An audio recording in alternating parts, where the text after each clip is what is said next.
যে আয়াতে কারিমা তালাওয়াত হয়েছে সে আয়াতের তাফসির। পরম মহিমাময় পবিত্র সত্তা যিনি তার প্রিয় হাবিবকে রাত্রির কিছু অংশ ভ্রমণ করিয়েছিলেন মসজিদে হারাম থেকে মসজিদে আকসা পর্যন্ত, এবং তার ভ্রমণকে কেন্দ্র করে চারদিকে পর্যাপ্ত বরকত দান করেছিলেন, যাতে তিনি তার কুদরতি নিদর্শনগুলো দেখিয়েছেন। নিশ্চয়ই মহান আল্লাহ রব্বুল আলামিন শ্রবণকারী এবং দর্শনশীল। উক্ত আয়াতের তফসিরের মধ্যে আমরা একটা জিনিস গভীরভাবে উপলব্ধি করি। তফসির ইবনে কাসিরের মধ্যে এসেছে আল্লাহ রব্বুল আলামিন এখানে সুবহান শব্দ ব্যবহার করেছেন। সাধারণত সুবহান শব্দ ব্যবহার হয় কোনো আশ্চর্যজনক ঘটনা শুনলে সুবহান শব্দ ব্যবহার করা হয়। আল্লাহ এমন এক ঘটনা সূরা বানী ইসরাইলে বর্ণনা করতে যাচ্ছেন যে ঘটনা অত্যন্ত আশ্চর্যজনক এবং ইতিপূর্বে কোনো নবী আলাইহিস সালামের ভাগ্যে এমন ঘটনা ঘটেনি এবং কারো পক্ষে সম্ভব হয়নি। সেই ঘটনা আল্লাহ বর্ণনা করতে গিয়ে বলেন সুবহানাল্লাযী আসরা, আল্লাহ তার প্রিয় হাবিবকে রাতের কিছু অংশ ভ্রমণ করিয়েছিলেন। সুবহানাল্লাহ।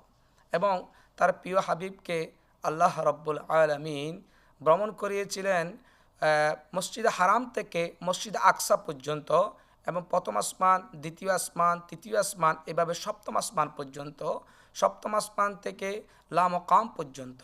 এখানে এই আয়াতের তফসিরের মধ্যে তফসির ইবনে আব্বাসের মধ্যে আসেন আল্লাহ রসুল সাল্লাল্লাহু আলাইহি সাল্লাম সপ্তম আসমান পর্যন্ত হজরত ইব্রাহিম আলাইহিস সালাম, হজরত ইউসুফ আলাইহিস সালাম, হজরত ইউনুস আলাইহিস সালাম, হজরত মুসা আলাইহিস সালাম, হজরত ইয়াহিয়া আলাইহিস সালাম, এভাবে অনেক পয়গম্বরের সাথে দেখা হয়েছে। শুধু তাই নয়, সমস্ত নবী আলাইহিস সালামদের ইমাম ছিলেন।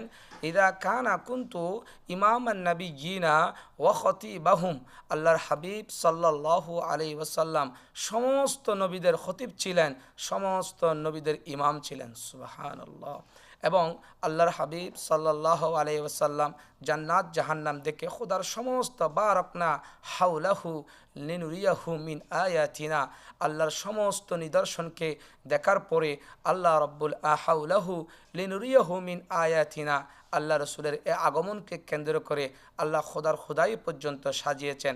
এখানে কোরআন কারিমে আল্লাহ রব্বুল আলামিন বিআবিদিহি শব্দের পরিবর্তে চাইলে বিরসুলিহি শব্দ ব্যবহার করা যেতে পারত, কিন্তু আল্লাহ রব্বুল আলামিন বিআবিদিহি শব্দ ব্যবহার করেছেন। এই কারণে আল্লাহ রসুল সাল্লাল্লাহু আলাইহি সাল্লাম সশরীরে জাগ্রত অবস্থায় রাত্রের কিছু অংশ আল্লাহ রসুল ভ্রমণ করিয়েছিলেন।